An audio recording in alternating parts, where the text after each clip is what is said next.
What makes a revolutionary life memorable? Is it their devotion to their cause, their charismatic leadership, or skills in public speech and writing that mobilize the masses? We can list many characteristics of revolutionary lives and tell stories about why they were outstanding individuals. But sometimes we forget that these features can only become important in a culture that values them. I think what makes a life memorable is not someone's inherent memorability, but the stories told about that life. It is the stories that define how we remember lives, some more than others. In my project, I analyze why the Turkish student leader and Marxist-Leninist revolutionary Deniz Gezmiş remains such a prominent figure in Turkey 50 years after his execution in 1972.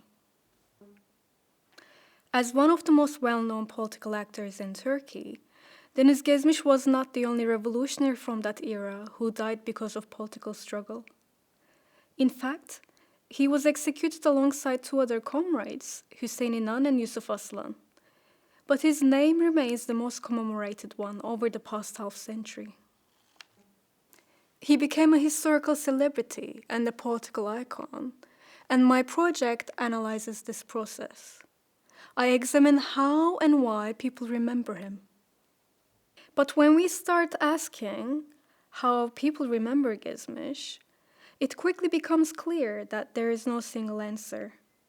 The question is especially tricky for a political figure like Gezmiş, who is variously considered a revolutionary martyr, Atatürk's youth, victim of anti-democratic forces, an anarchist, and so on, depending on whom you ask. What makes Gezmiş so memorable? Is it his charisma, his politics, or his tragic death at the age of 25? I find these types of questions often limiting and impossible to answer. An author and one of Gezmiş's former friends, Atilla Keskin, once suggested that everyone in Turkey has a Deniz Gezmiş story. The story changes according to who is telling it, and hence what makes him memorable also changes according to those who do the remembering. What assigns him a generalized, a cultural memorability, however, is a half-century of continuous cultural production and circulation of these stories, and their contestation over the meaning of Gezmiş's life and death. Cultural actors have been mediating Gezmiş's life into relevant stories for their present audience for the last 5 decades. Some of these stories have circulated more widely and for longer periods, and hence played a more significant role in shaping how people remember Gezmiş. But what makes a story circulate widely? On the narrative level, it must resonate with an audience, and it needs to be intelligible in the cultural environment it circulates in. But it also needs to be able to circulate materially in the cultural marketplace, which often limits narrative possibilities due to the commodification of narratives.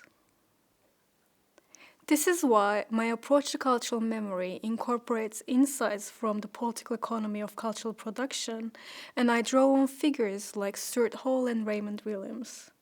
This is an approach that combines analysis of the production of culture with an analysis of cultures of production.